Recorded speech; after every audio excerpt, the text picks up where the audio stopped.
شروع اللہ کا نام لے کر جو بڑا مہربان نہایت رحم والا ہے۔ ہم نے نوح کو ان کی قوم کی طرف بھیجا کہ پیشتر اس کے کہ ان پر درد دینے والا عذاب واقع ہو اپنی قوم کو خبردار کر دو۔ انہوں نے کہا کہ بھائیو، میں تم کو کھلے طور پر خبردار کرتا ہوں کہ اللہ کی عبادت کرو اور اس سے ڈرو اور میرا کہا مانو، وہ تمہارے گناہ بخش دے گا اور موت کے وقت مقرر تک تم کو مہلت عطا کرے گا۔ جب اللہ کا مقرر کیا ہوا وقت آ جاتا ہے تو تاخیر نہیں کی جاتی، کاش تم جانتے ہوتے۔ جب لوگوں نے نہ مانا تو نوح نے اللہ سے عرض کی کہ پروردگار، میں اپنی قوم کو رات دن بلاتا رہا لیکن میرے بلانے سے وہ اور زیادہ گریز کرتے رہے۔ جب میں نے ان کو بلایا کہ توبہ کریں اور تو ان کو معاف فرمائے تو انہوں نے اپنے کانوں میں انگلیاں دے لی اور اپنے اوپر کپڑے اوڑھ لیے اور اڑ گئے اور خوب تکبر کرنے لگے۔ پھر میں ان کو بلند آواز سے بھی بلاتا رہا، پھر علانیہ بھی اور رازداری سے بھی سمجھاتا رہا۔ پھر میں نے کہا کہ اپنے پروردگار سے معافی مانگو کہ وہ بڑا معاف کرنے والا ہے۔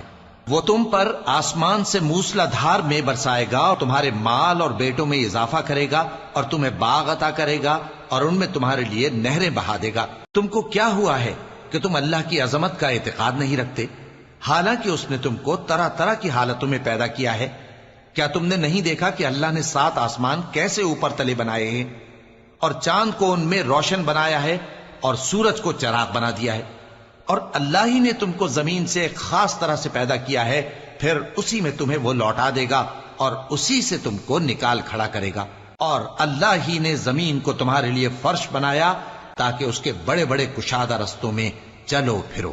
آخر میں نوح نے عرض کی کہ میرے پروردگار، یہ لوگ میرے کہنے پر نہیں چلے اور ایسوں کے تابع ہوئے ہیں جن کو ان کے مال اور اولاد نے نقصان کے سوا کچھ فائدہ نہ دیا، اور وہ بڑی بڑی چالیں چلے اور کہنے لگے کہ اپنے معبودوں کو ہرگز نہ چھوڑنا، اور ود اور سوا اور یغوث اور یعوق اور نصر کو کبھی نہ چھوڑنا۔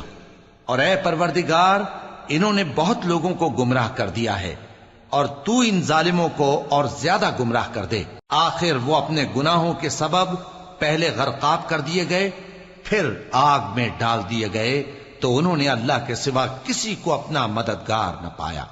اور پھر نوح نے یہ دعا کی کہ میرے پروردگار، ان کافروں میں سے کسی کو زمین پر بستہ نہ رہنے دے، اگر تو ان کو رہنے دے گا تو یہ تیرے بندوں کو گمراہ کریں گے، اور ان سے جو اولاد ہوگی وہ بھی بدکار اور ناشکری ہوگی۔ اے میرے پروردگار، مجھ کو اور میرے ماں باپ کو اور جو ایمان لا کر میرے گھر میں آئے اس کو اور تمام ایمان والے مردوں اور ایمان والی عورتوں کو معاف فرما، اور ظالم لوگوں کے لیے اور زیادہ تباہی بڑھا۔